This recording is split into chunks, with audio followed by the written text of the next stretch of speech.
program under the Social Health Insurance Fund.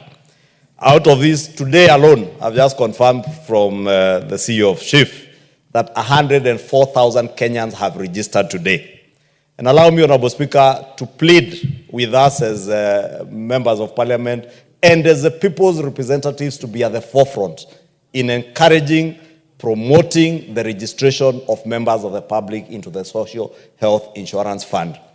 It might be politically expedient and very politically correct to speak to the gallery of how things are not working, but as we speak to Kenyans on how things are not working, let us remember that Kenyans have charged us with the responsibility to make sure that things do work for them. It therefore doesn't help me. Remember St. Peter's health facility there that mushroomed into a big health institution largely from money stolen from NHIF. You remember the other small dispensaries you saw in Tharaka Nithi, in Meru, in Nakuru, and people are hemorrhaging resources from NHIF, Honorable Speaker. It is these hemorrhage resources from NHIF today, Honorable Speaker, that largely are fueling the propaganda you see being peddled against the Social Health Insurance Fund, Honorable Speaker. Today, Honorable Speaker, out of the 14.4 million Kenyans who have registered, 710,000 have done the mean testing score. And out of these people, Honorable Speaker, when you register, Honorable Speaker, and these are the things we need to be telling to members of the public, the moment you register today are telling us that the mean premium that Kenyans who have done the mean testing score of these 710,000 is 525 shillings. Because it is politically expedient and politically correct, Honorable Speaker, for me as a business person who is well-meaning, who is doing well, to do the mean testing score, and I'm told the premiums you should pay from your level of income, and also people to know that it is based on how you answer the questions that are on that mean testing score. If you own a car that you are paying insurance of 200,000 shillings, for heaven's sake, if you can insure an automobile, you can also insure your own body, your own health. And therefore, Honorable Speaker, you find people who are quoting very huge figures. But because of the answers they gave as they did the mean testing score, fact, Honorable Speaker, and these are statistics that you can examine and see and authenticate from the SHA website, Honorable Speaker. The mean premium out of the 710,000 people who have registered is 525. Out of the service providers, Honorable Speaker, 7,802 hospitals have signed up for this program. Honorable Speaker, there are a further 8,118 healthcare providers who have successfully registered to offer services, and out of this, Honorable Speaker, 7,965 have offered services under Shif to Kenyans. Therefore, for us to stand here, Honorable Speaker, in this house and elsewhere, in funerals and everywhere, to say, oh, it is not working, we are lying to Kenyans, Honorable Speaker. We should be telling Kenyans the truth. We should be educating Kenyans. And I know we may have failed in our communication strategy. We may have failed in how well we communicate and educate our people. But, Honorable Speaker, let us use this opportunity on this floor this evening to educate our people and let them know. Honorable Speaker, it is not fair that my constituents, who some are people who are unemployed, who are paying an average of 500 shillings at a time with my huge salary, Honorable Speaker, besides my business income, Honorable Speaker, and that salary is paid for by the same constituents that I was paying 1,700 shillings a month. And now because I'm being asked to pay 27,000 or 20,000 shillings a month, I start complaining and cry more than bereaved. But I'm not being honest with Kenyans to tell Kenyans I am crying more than the bereaved because I am more bereaved because I am paying 20 times more than what I was paying from money that is paid to me by Kenyans. That is the kind of honesty, Honorable Speaker, I want to beg that we exercise as we debate, Honorable Speaker, as we educate. Let us be at the forefront of offering civic education to our people. Because, Honorable Speaker, you have seen cases of cancer patients. You've seen renal care patients, those who are undergoing dialysis. And yet I had paid for all my NHIF. If you are unemployed, the moment you sign up, automatically you can access a level 1, a level 2, a level 3 hospital without payment. The capitation that is going to the hospitals, the facility improvement fund. You know, I was so embarrassed, Honorable Speaker, over the weekend when I had a member of parliament pretend in Kikuyu that this Shif or Shifo, and saying it is not this Shifo. Shifo is a name for a chief. A member of parliament saying that they do not know the difference between Shif and Shifo. Yet, you are seated in this house, you legislated, right from the first reading to the third reading to the committee of the whole house, you are here shouting aye, as the speaker said, the ayes have it. Then you go to your village to tell Kenyans that you do not know the difference between Shif and Shifo. That you do not know the difference between Shah and Shif.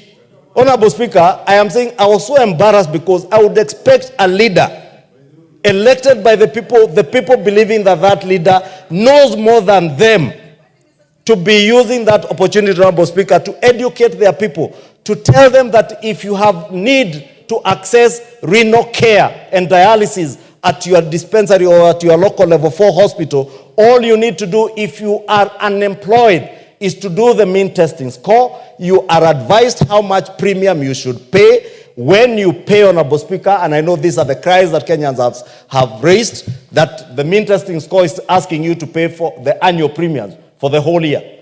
That was the case under NHIF. You could not access renal care, cancer treatment, without paying your annual premiums, Honorable Speaker. And Kenyans were paying. Today, Honorable Speaker, because SHA, or the Social Health Authority, is yet to activate the insurance premium financing, they have now opened it up to Kenyans to be able to pay every month. Let us educate our people that you now can pay monthly premiums, access your dialysis, access your cancer treatment. Let Kenyans know that today under Shif or under the Social Health Insurance Fund, they can access dialysis, they can access chemotherapy, radiotherapy, free of charge if they are registered with this authority, if they have paid their premiums. It doesn't matter whether it's annual premiums. If you have access to insurance premium financing to pay your annual premiums, pay. If you cannot, discuss with them and pay your monthly premiums. Access those services. Honorable Speaker, my last point. Our county governments and our county governors, and I really want to plead with our county governors. A minute only. In a minute, Honorable Speaker, if our CEC's healthcare in our counties can take up the challenge, because other than the Kenyan public who are the major beneficiaries of this Shif, Honorable Speaker, is our county governments. The Facility Improvement Fund that we legislated in this house, I know many politicians will not tell Kenyans that truth, that facility improvement facility empowers your local dispensary to have a committee that will even procure equipment and medicine at that local level. It is the number of people who are registered in that locality and who are registered to that facility that will enable the facility in your locality to access the Facility Improvement Fund that will ensure that a hospital in Gatuna in Kikuyu, the far-flung corner of my constituency, the most remote part of my constituency, if they have a dispensary, Honorable Speaker, they will be able to access the Facility Improvement Fund, be able to equip their dispensary, have medicine available at the dispensary, have money to hire doctors, and we legislated. We made it possible in this House, Honorable Speaker. Thank you, Majority Leader. The Minority Leader will take precedence over you. Honorable Andrew Kwome, the Minority Leader will take precedence over you, the Minority Whip, for the avoidance. The Minority Whip. Thank you, Mr. Speaker. And I want to thank Honorable Lillian Kwome. Honorable Millie will always speak before you whenever she wants. Though that is discriminatory because the tallest man should be speaking before. But Mr. Speaker, having said that, I want to thank Honorable Dr. Lillian Gogo for bringing this before the House. And Mr. Speaker, I just want to say that under Article 43 of our Constitution, it provides for the right to health, to the highest attainable standard of healthcare, including reproductive healthcare. And legal framework, a new legal framework that replaces NHIF, and we passed 4 bills. And Mr. Speaker, I was in the House when those bills were being passed. I was especially opposed to certain parts of that bill, but that is now what under the bridge we have a new legal framework. Mr. Speaker, having listened even to the members, the honorable members as they move, Honorable Kimani Ichungwa and even the Honorable Nyikala, the Chair of Health Committee, one of the things that I can indeed say is that the proof of the pudding is in the eating. So it is actually too early to even say, we would be cheating ourselves to say that here are the benefits. We don't know the benefit yet. If you are an excellent person at monitoring and evaluation, you cannot say within a month that we can see the benefits. So yes, we will probably see the benefits much later. However, we can see photos of people who are in hospitals who are struggling to access health care. Those with renal issues, those who are cancer patients. And Mr. Speaker, even though I know Honorable Ichungwa is actually castigating a lot of the members who he says are pushing propaganda, as he's saying one. I don't know who that is, since I'm not too sure about, I'm not very keen on the politics of the mountain. But Mr. Speaker, what I want to say is that we need to acknowledge that there are very serious transition issues over this. And Mr. Speaker, if we lose a life, we can never regain it. I have a person who is very close to me who is undergoing cancer treatment right now and will not receive any treatment unless there's pre-authorization of payment. And Mr. Speaker, if me, I'm at the place where I am, maybe because they are able to do that, because we, for different factors we can. But the cries we are getting from our own constituencies, the cries we are getting from ordinary Kenyans is telling you that there's a huge problem with the transition. And this transition was not done efficiently. What I would want to encourage the chairman of the Committee of Health is, one, please do a kamkunji for members of parliament. I am a lawyer and I was here when this was passed. And a lot of us would want to sit here and pretend that we understand and know. Me, there are a lot of things I don't understand about this, and I passed this law here. What about ordinary Kenyans? Do an urgent kamkunji for members of parliament so they understand what this new system is all about. Number 2, we need to actually stop most of the things we are doing in this country so that members of the public understand and know how they can access health care. Because healthcare should be the most primary, right for everybody. Because if I'm already dead, how are you helping me? How will it be of benefit to me if I'm already dead? Even if you are to compensate, I will already be dead. So really, I think we need to take this issue more seriously than we are. Let us listen to the cries of Kenyans. If the health system is not working, a lot of the poor people can't access healthcare system, there is a problem. And Honorable Majority Leader, please listen. Please, the transition is not working well. Please take this and inform whoever needs to be informed that they need to take urgent action. The transition is not working well. Thank you, Lillian, for bringing this.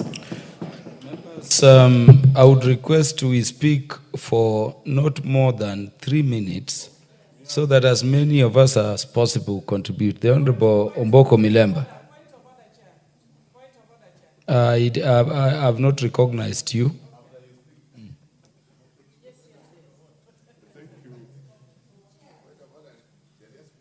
Thank you, Honorable Speaker.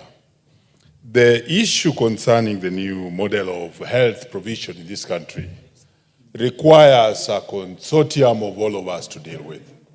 It doesn't require even people to take podiums on one side and say that this is succeeding, while another team sits on the other side to say it's succeeding, because that will not help us. Another thing I want to say about this is that It doesn't even require statistics, quick statistics of we have treated several number of people. We have done this dialysis. I'm seated very close to the chairman, and he gave a number of such statistics. But even the leader of majority went ahead to give a lot of statistics. I was in a meeting over the weekend where the Minister for Health was called upon to speak on this. Honorable Speaker, she went straight into statistics the way I've seen this happen here, and she lost it. But later on, another speaker came, took her time or his time, and spoke about slowly. I was with the Honorable Maungu, and the second speaker really scored. So I really want to remove the first thing amongst members of parliament. There are those who are supporting, those who are not supporting, those who know, those who don't know. We don't know this thing properly. And we need to know it. If we don't know it properly, the local man will not know this thing. And therefore, because I know I have 3 minutes only, the first advisor is to go with Millie. Let's have a Kamkunji. But I had another one, that we need to invite the Minister of Health in this particular assembly so that he may explain to us what is happening outside there. Because unless the explanation comes out, it will be difficult. Honorable Speaker, the other challenge is the ownership of the whole setup. The Kenyans are not willing to own up this particular new model of funding. And the ownership can only be developed if us, the members of parliament, will go outside there and explain. And also involve other parties. The chair here talked about is having people within this, and I've asked him informally here, that there are people around who can actually do the mean testing and actually register people. I'm telling you, Honorable Chair, that there are no people registering people in this scheme where I come from. And I have decided, since Sunday, I decided that I'm going to help. So for me, I'm going to go out flat to register all my constituents. But we have to involve other players. Let's not say that we have enough staff. Those CHPs, if they were trained to actually register people in this scheme, it would work. After all, they know everybody. They know the indigent. So even as we do the mean testing, they can actually add up to bring out the whole thing to work properly. And I think that's the direction we need to take with this thing. Otherwise, once the Kenyan person is complaining, we are not safe, even if we give whatever number of statistics. So for me, we need to own up this model, go and explain it, and use every other people within the circles to see how the model can work. Thank you, Honorable Speaker. Honorable Karoli Omondi.